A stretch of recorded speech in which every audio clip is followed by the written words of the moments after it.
quels sont les critères du travail bien fait.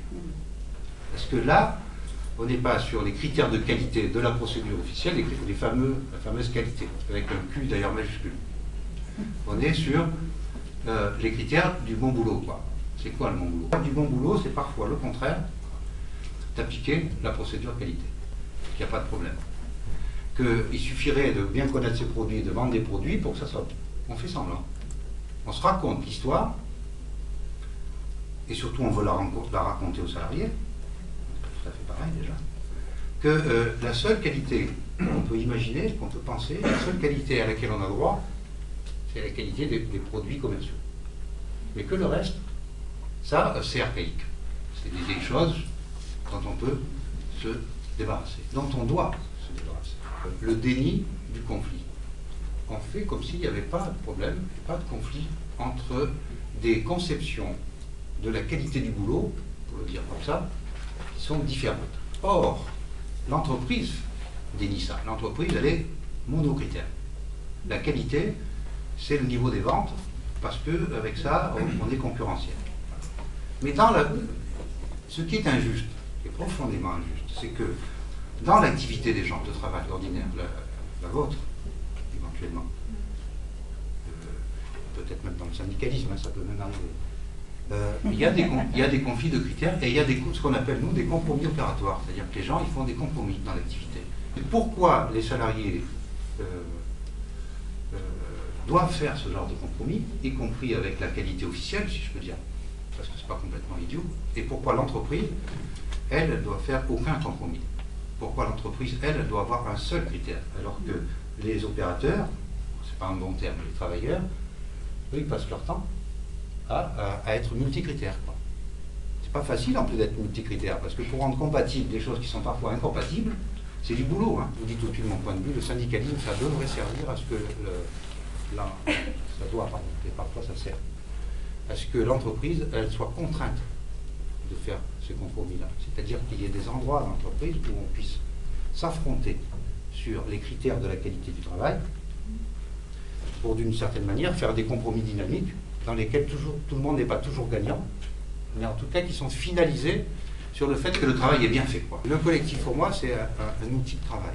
C'est-à-dire, c'est comment on peut, entre collègues de travail, délibérer, avoir une activité délibérée, je vais le dire comme ça, hein, sur, au fond, les problèmes de conscience que j'évoque, ce qui est bien. Si vous n'avez pas la possibilité, entre collègues de travail, de délibérer sur l'acte le plus efficace, le plus juste, et le plus conforme à des valeurs auxquelles vous tenez, donc si vous n'avez pas cet instrument de travail-là, eh bien, il y a toutes les chances que des épreuves du réel, parce que avec des services elles montent, vous fassiez une maladie, comme on dit.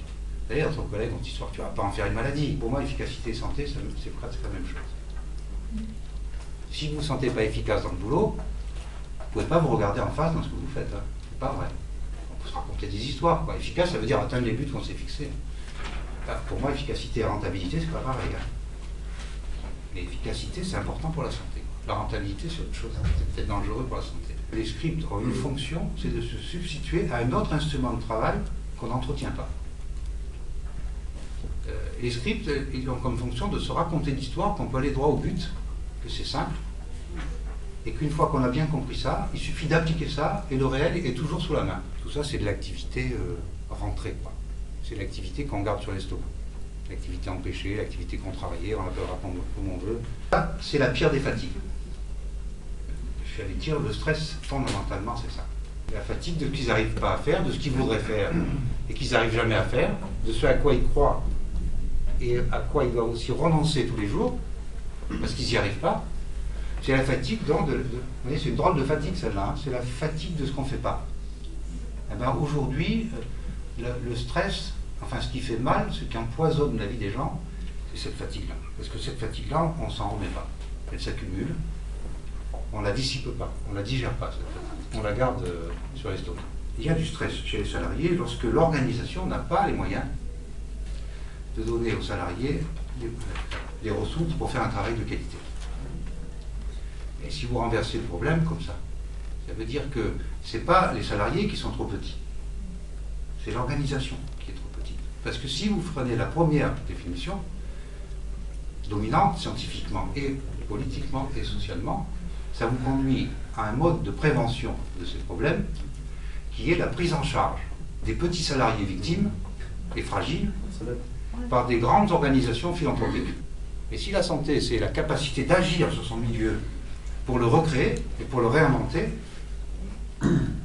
alors ça, c'est le problème de l'efficacité et donc de la performance. Donc le problème central, il est sur la définition de la performance.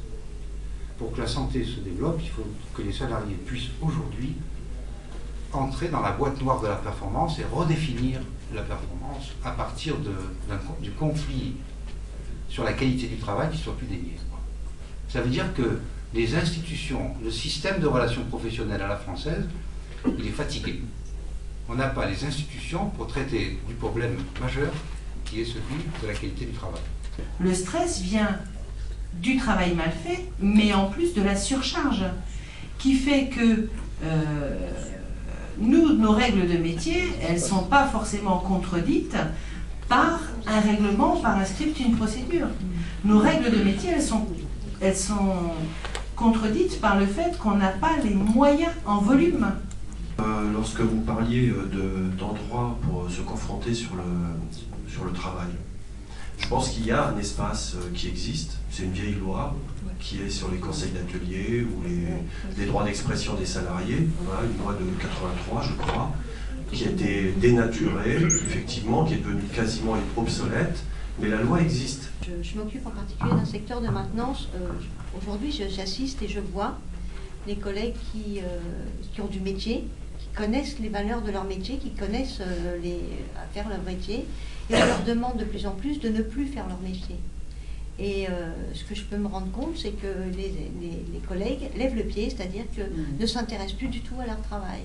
Et ils veulent quitter leur travail le plus rapidement possible. Ils veulent plus même en parler de leur travail, parce que ce qu'on leur demande de faire, c'est tout, sauf du travail. Quelles conditions doit-on parvenir pour réaliser un travail de qualité? Comment on restaure les capacités auprès des salariés de faire un travail de qualité? Quand je dis ça, par exemple, vous avez parlé de déni de la qualité du travail, mais le déni de la qualité du travail, il s'accompagne souvent dans les entreprises du déni de l'esprit critique sur le travail. Vous avez parlé de la nécessité de restaurer un travail bien fait. Mais restaurer un travail bien fait, notamment pour l'encadrement, les ingénieurs, cadets, techniciens, c'est aussi comment on restaure une image positive de soi et comment on repense son rôle et sa place dans l'entreprise, comment on libère son rôle contributif. Il y a des endroits où quand on fait autorité sur son travail, on arrive à faire des rapports de force incroyables. Il y a des endroits où on fait encore autorité sur son travail et où on peut dire à un employeur que ici, c'est pas comme ça. Parce qu'on a construit la capacité de résister au nom du travail bien fait. Mais si on ne fait pas autorité sur son travail, par exemple, si on commence à renoncer, si ça part en morceaux, on ne pourra plus résister sur rien. Il y a quelques années, vous vous rappelez peut-être, qui dit au préfet, le réseau est en train de se casser la figure et j'ai plus les moyens d'intervenir. Résultat, il a été viré dans les 48 heures. Sur la question du contenu de l'évaluation, on peut intégrer cette question de la réalité du travail, de la qualité du travail bien fait. Donc ça fait partie des choses, à mon avis, des ficelles sur lesquelles on peut tirer. Il y a d'autres pistes, par exemple, est-ce qu'on ne peut pas travailler sur la RSE, la responsabilité sociale de l'entreprise? Afin de libérer la parole, est-ce que c'est pas d'abord est-ce que le rôle du syndicalisme aujourd'hui, à partir de l'enjeu de la qualité du travail, c'est pas d'abord de dire libérez-vous, dites tout ce que vous avez à dire, on va vous aider à le dire. Et si vous le dites, il ne faut pas le dire à l'extérieur. Effectivement, moi je pense qu'à l'extérieur. Je parle d'instances qui n'existent pas, qui sont ni le conseil d'administration, ni le CHSCT, ni les lois, je sais que ça existe, dans lesquelles on décide des critères de la qualité du travail. Je dis bien, on ne décide pas, on s'exprime, mais on passe des compromis sur ça c'est possible et ça c'est pas possible, avec les directions, pas les salariés entre eux qui parlent de leur travail. C'est très important, c'est pas moi qui vais vous dire le contraire. Je ne parle pas des conditions de travail, là. Je ne parle même pas de la qualité de vie au travail. C'est un terme qui, à mon avis, fait partie de la même panoplie que risques psychosociaux. C'est-à-dire, on va s'occuper du bien-être pendant qu'on piétine le bien-faire.